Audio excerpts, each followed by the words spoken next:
Greetings, citizens, and welcome to another edition of Flashpoint, a television program of issues and ideas.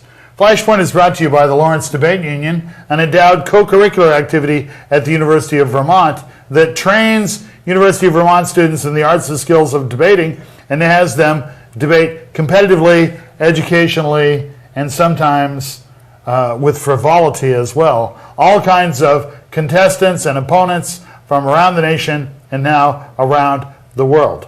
One of the other things that the Lawrence Debate Union does to promote discussion, discourse, dialogue, and debate, they all begin with a D, is to bring you Flashpoint.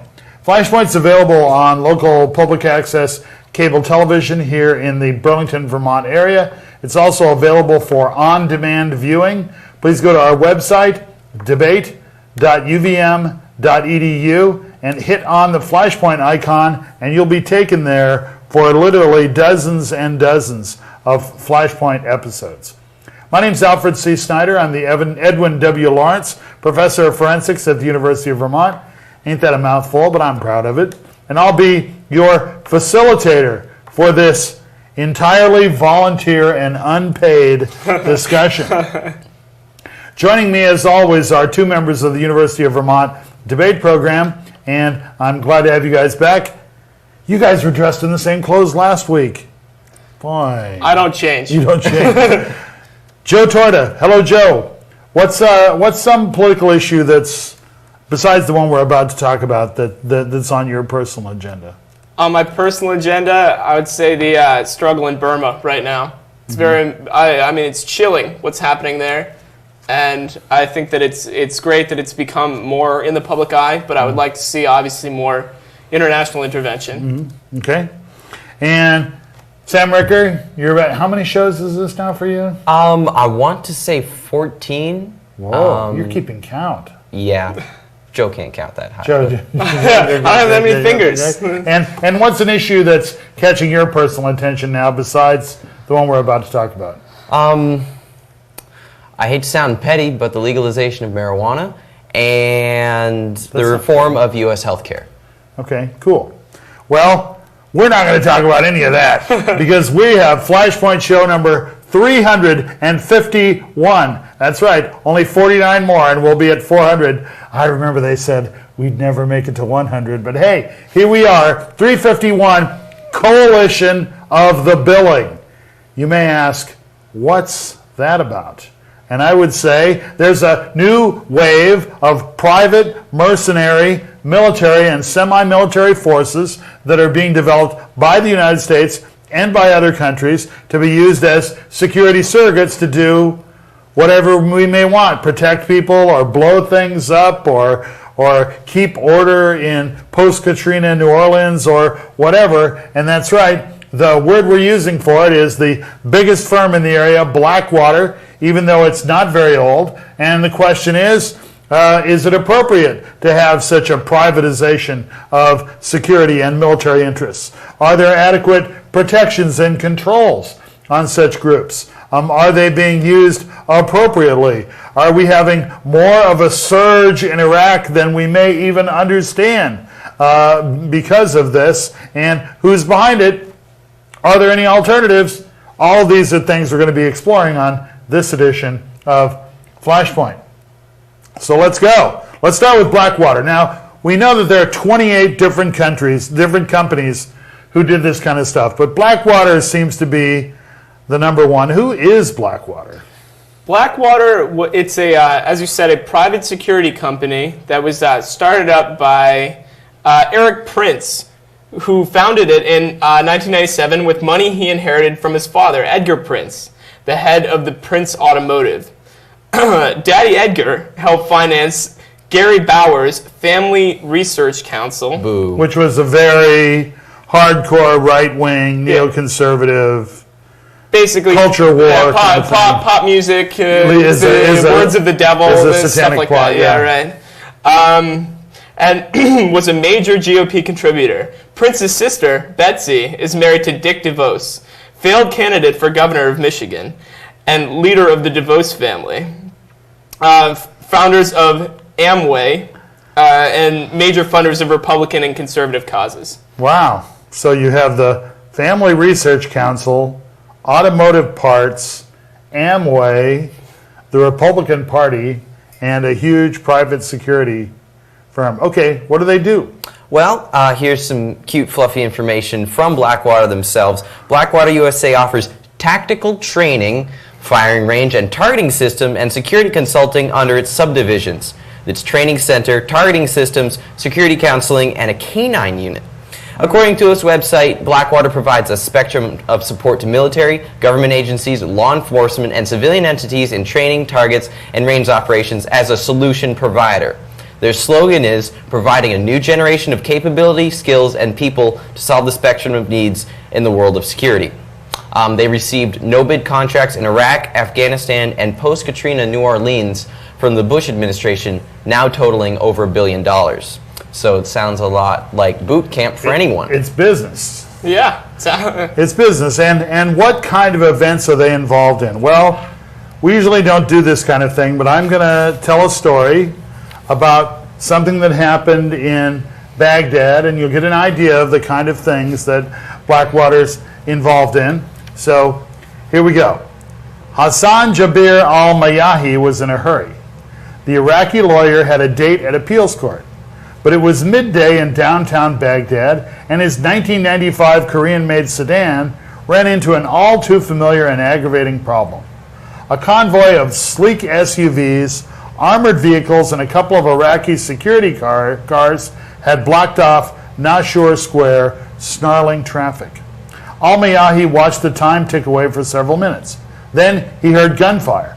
Al-Mayahi saw foreign men screaming and shooting from the slits and turrets of the armored cars, and others firing from the ground. In the ensuing panic, Al-Mayahi says, people tried to run from their cars and were cut down by the gunfire. Drivers pressed for space to move. Cars crashed into each other. Everyone was confused. Everyone was trying to run for his life, to save his car, save his family, says Al-Mayahi. He says he saw a boy step from a minivan and get shot, his mother lunging to collapse over his body. He turned his car and made it out. Well, sort of, taking 4 bullets in the back. I was terrified. I was shouting, they have killed me, they have killed me, help me, Mayahi said from his hospital bed last week. And who was doing the shooting? Gunmen from the notorious private security company, Blackwater. And Newsweek magazine reported that Blackwater started shooting unprovoked and that they just got a little trigger happy. And it's kind of a strange situation. A newspaper editor in Iraq, Ismail Zaire, says people are afraid of contractors more than the American army. Some Iraqis call them the blonde guerrillas. Now, I think that one story or a narrative cannot tell a comprehensive tale about what's going on with private security forces in Iraq. But that, I think, was a pretty extreme, difficult situation. I wouldn't want to be there. To say the least. Yeah. And why is it that, I mean, and so there seems to have been a problem with the Blackwater people not being sufficiently controllable, and they get a little wild, and what's the story behind that? Well, I mean, if you just look at the nature of the company itself, what is it? It's a private security company where you have ex-military people who are out of work and are used to killing. I mean, this is what they've been doing in the military, and now they're being paid upwards of 5 times what they would have made in a military career for this private service. And they're not subject to law. They're not subject to law? Any law. Not Iraqi national law, not international law, and not U.S. national law. They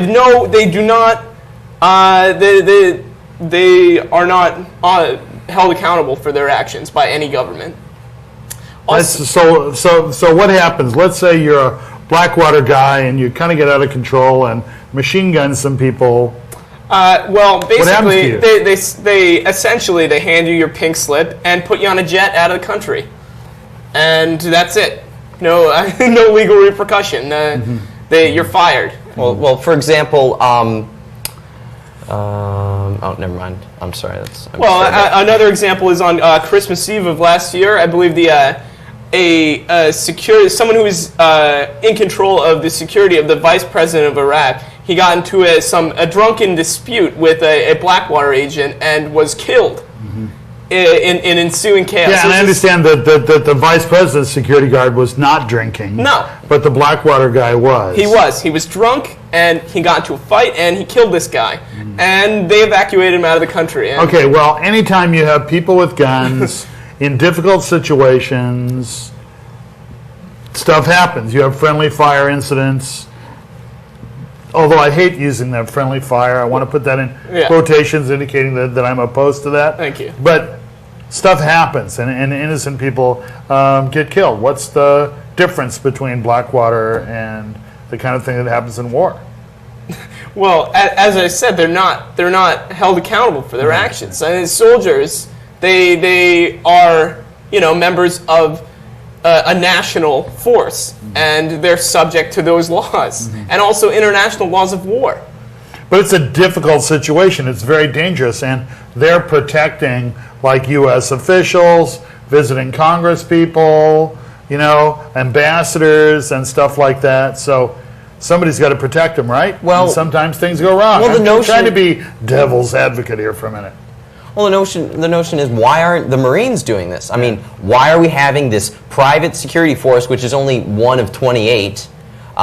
I don't even know very much about the other ones, but why aren't the Marines doing this job? I mean, this is what they're trained to do. They could sufficiently guard people with the military discipline and be held accountable for their actions, but instead, we feel the need to use this force to protect our high-level diplomats in Iraq, rather than our own military force. Well, I think we may have hit on why we want to use Blackwater, because they're going to shoot first and ask questions later. Right? Yeah. I mean, as has been indicated by a number of different examples, and if someone is protecting you, that would be good if they shot other people and asked questions later.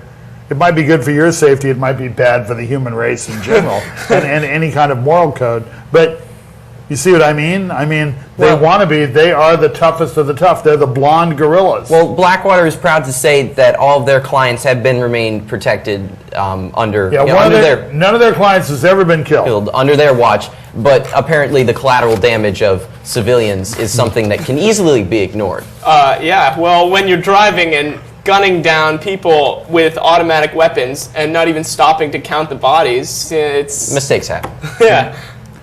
Well, they shoot about 1.5 people a week. Okay?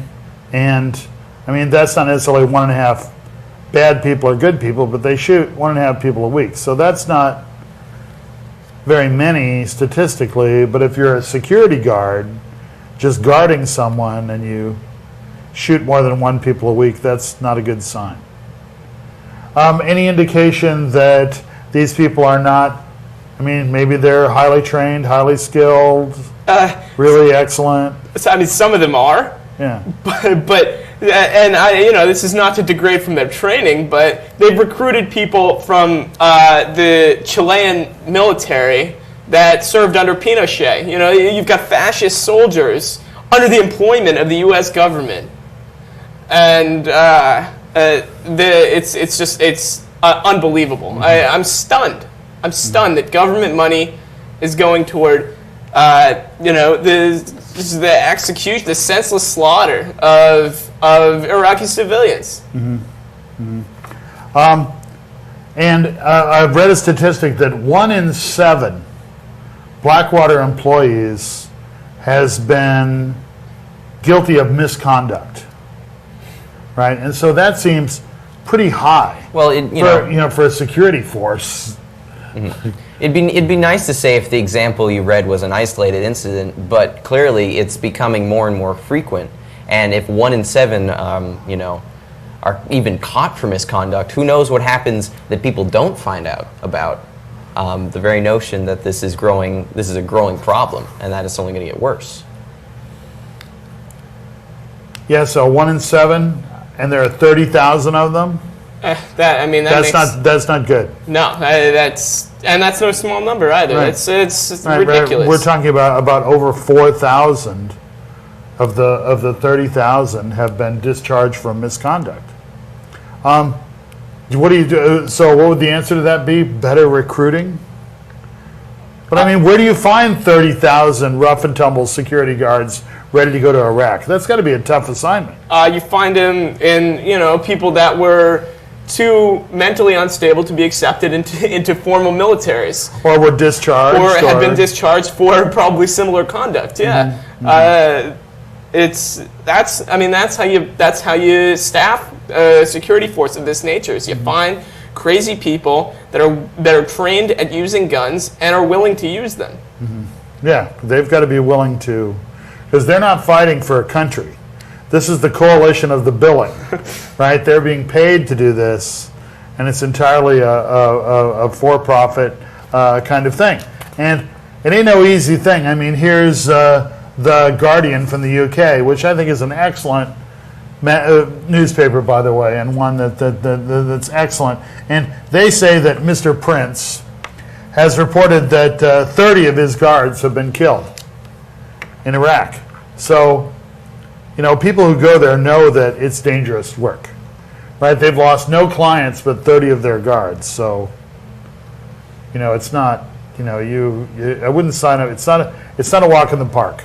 No. And you know what you're doing. And this guy Prince is a former Navy SEAL, Right.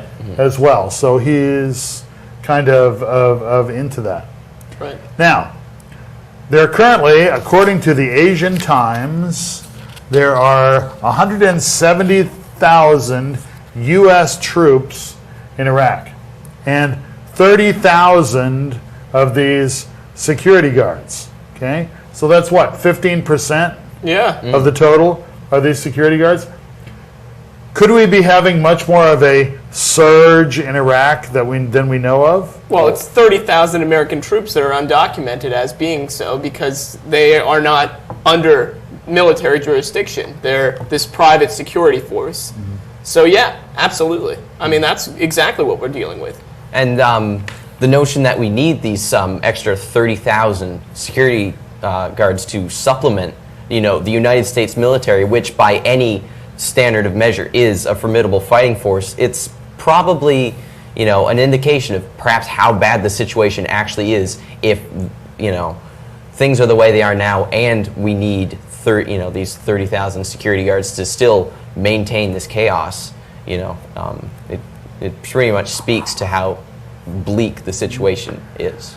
And maybe they don't want the U.S. troops to do it because the U.S. troops have carefully laid out, orders of engagement as to what they're supposed to do in different situations and how they're supposed to handle stuff. So, they're worried that Mr. Big Stuff won't be sufficiently guarded by troops because they'll do it by the book. Because they're subject to international the law. They Yeah. could be court-martialed, but all of a sudden you have, all these guys, the blonde gorillas, who can do it. So maybe the people who are being guarded actually want that. I'm sure somebody puts in an order for it. Yeah, of Right? course. And let's say you have 8 security guards. Let's say Sam's somebody important, and he has 8 security let's guards just pretend with for a guns, moment. right? Yeah. Right. Well, he's not so important that he needs people with guns to protect him, right yet. But okay, and so you have 8 people. Think that's enough? I would say. Probably. Yeah. Okay. Then how many people are being guarded if it takes 30,000 of them? Quite a few. Yeah. Quite a few. Absolutely. So it's not just visiting ambassadors, which is what Prince was claiming, right? Visiting, and he should say, when Congress comes to Iraq, we're there to protect you, right? When he appeared before Congress recently about this, so it goes way down. Not just the big people are supported, and the Iraqi government seems very upset about the killing of the vice president and then the shootout that took place in central Baghdad. And they're demanding that, first of all, we want all these guys out of here because they're not subject to, our laws. Well, the Iraqi government did suspend Blackwater's license, and this was quite recently. I read this in a news feed today. It could have been yesterday, but they've taken their license away. But the question is, okay, you take away one of 28 groups. What about the other ones? Sure. Yeah, which is the next one that's going to rise to the status that Blackwater has been at? Yeah, I mean, Maliki declared that he didn't want the country in, and then Condoleezza Rice called him on the phone. This is from Newsweek. And Secretary of Condoleezza Rice advised him that without the security protection provided by these 30,000 guards from Blackwater and other private firms, the U.S. occupation would grind to a halt. And of course, probably Maliki's government would be gone if the U.S. was gone. And so Maliki agreed that what they would do is they'd have an investigation of the situation. But meanwhile, Congress is not sitting entirely quiet. There's been suggestion of legislation to actually, how does it work? I believe you were following that. Yeah, it was, the story, it showed up in Friday's Times, and it was about the House passing a bill that would, it would allow companies like Blackwater to be under the jurisdiction of the American government. You know, they would be, any reports would be investigated by the FBI. But the same article also suggested that any attempts by the Iraqi government to prosecute these companies would be stifled, to say the least, by the American government, so that Maliki's attempts or anybody's attempts within the Iraqi national government to prosecute Blackwater agents or for anybody from a private security company would be stopped.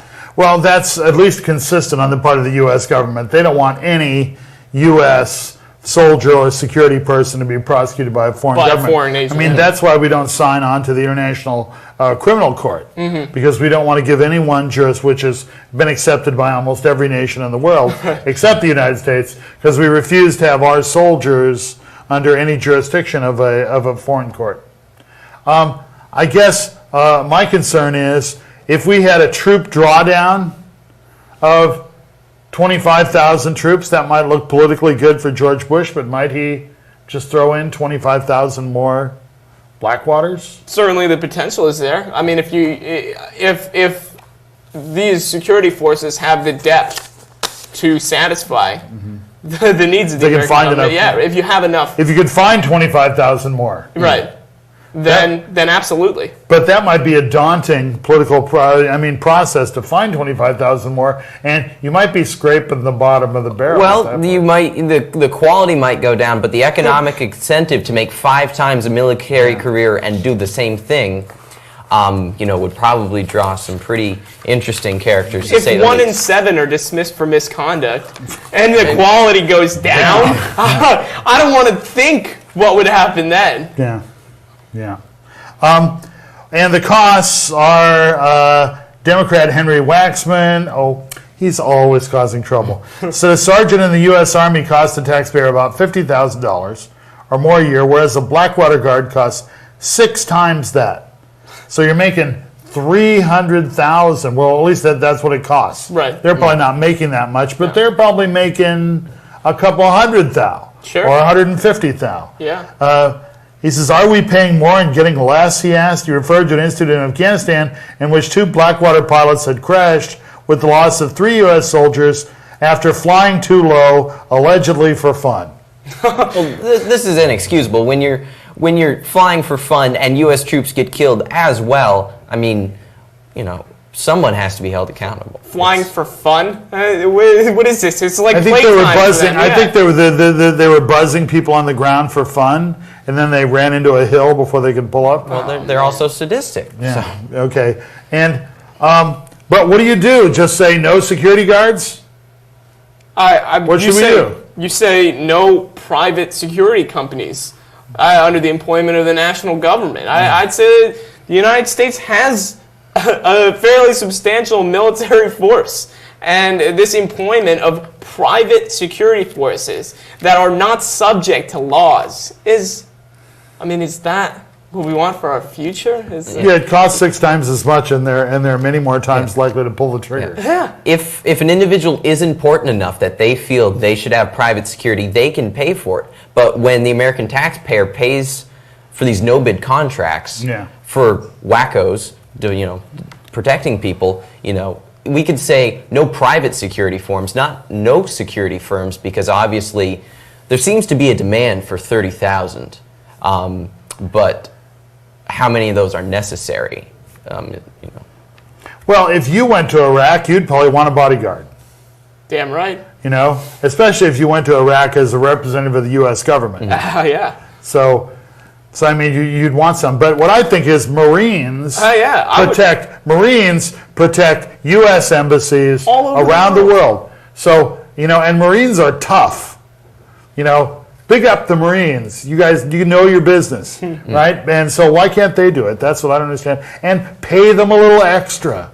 Well, it's hazard pay. Sure. Well, the Marines may protect U.S. diplomats, U.S. embassies. I think we're ignoring about all the businessmen that come here. Yeah. All the people that are within the private sector who want private security because they don't want U.S. involvement. So they are going to hire people like Blackwater voluntarily rather than use the United States military. I think the private employment is an entirely different matter. We're talking about a government hiring these people. Yeah, these are government contracts. If you're a private Iraqi contractor who wants to hire, like a team of men to defend your CEOs or whatever, then that's something entirely different. That's not an appropriate job for the Marines. Okay.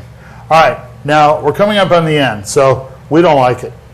But what do you think is going to happen in the next couple of years? Will we see more of this or less of this? Congress is taking a step, and it's getting a lot of publicity. Will there be more or less Blackwater a few years from now? And we'll start with you, Sam Ricker. I'd say there is, because even though Blackwater's getting attention, I can't name any other of the 27 or 28 groups that are there, and the notion that one of them won't just take its place and be a little more careful, be a little more secretive about what they're doing. The possibilities are endless to create this own private army, which, by the way, has its own air division. And its own airline. Yes. Presidential Airways. Well. Okay, years from now, more or less, Joe Torda. More. I think that privatization is something that has shown itself to be the wave of the future. And I submit, why stop with food products or technology? Privatize the military. It's a very scary trend, but I feel like it's the wave of the future. Yeah, it sounds a little like RoboCop. Remember where the police were privatized, and now the armies will be privatized. It's a sign that corporations may be becoming more important than governments, or maybe they're becoming indistinguishable. Well, thank you, gentlemen. Thank you for watching this week's edition of Flashpoint. There's a lot to think about, so don't forget, think for yourself.